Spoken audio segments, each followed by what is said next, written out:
ত্রিপুরা এবং কিছু অন্যান্য রাজ্যে তথ্য কমিশনগুলি কার্যত নিষ্ক্রিয় হয়ে পড়েছে বলে পর্যবেক্ষণে উল্লেখ করেছে দেশের সর্বোচ্চ আদালত। মূলত কার্যকারিতার অভাবেই নিষ্ক্রিয় হয়ে রয়েছে ত্রিপুরা সহ কিছু অন্যান্য রাজ্যের তথ্য কমিশনগুলি বলে পর্যবেক্ষণে মন্তব্য করেছে দেশের সর্বোচ্চ আদালত।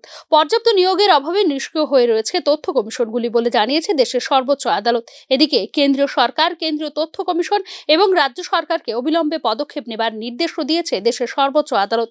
তথ্য কমিশনগুলির শূন্য পদ শীঘ্রই পূরণ করে কমিশনগুলিকে কার্যকর করা দরকার, অন্যথায় প্রতিষ্ঠান থাকার কি লাভ বলে মন্তব্য করেছে দেশের সর্বোচ্চ আদালত। শুধু তাই নয়, তথ্য কমিশন কার্যকর করার জন্য শূন্য পদ পূরণে বাছাই কমিটি গঠন, প্রার্থীদের মানদণ্ড এবং নিয়োগের সময়সীমা ছাড়াও আবেদনকারীদের তালিকা আগামী এক সপ্তাহের মধ্যে জানানোর নির্দেশও দিয়েছে দেশের সর্বোচ্চ আদালত। উল্লেখ করা যেতে পারে, ত্রিপুরা সহ কয়েকটি রাজ্যের তথ্য কমিশন সক্রিয় করতে কেন্দ্রীয় সরকার এবং রাজ্য সরকারকে গত 26 নভেম্বর 2024 তারিখে নির্দেশ দিয়েছিল সর্বোচ্চ আদালত। শুধু তাই নয়, এক্ষেত্রে হলফনামা জমা দেওয়ার জন্য ত্রিপুরা সহ সংশ্লিষ্ট রাজ্যের মুখ্য সচিবদের নির্দেশ দিয়েছিল দেশের সর্বোচ্চ আদালত।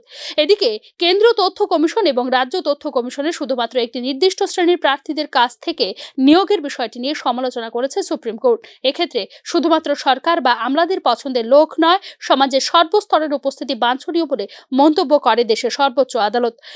বিভিন্ন ক্ষেত্রের বিশিষ্ট ব্যক্তিদের তথ্য অফিসার হিসেবে অন্তর্ভুক্তি করার উচিত বলেও মন্তব্য করেছে দেশের সর্বোচ্চ আদালত। Bureau report, news now.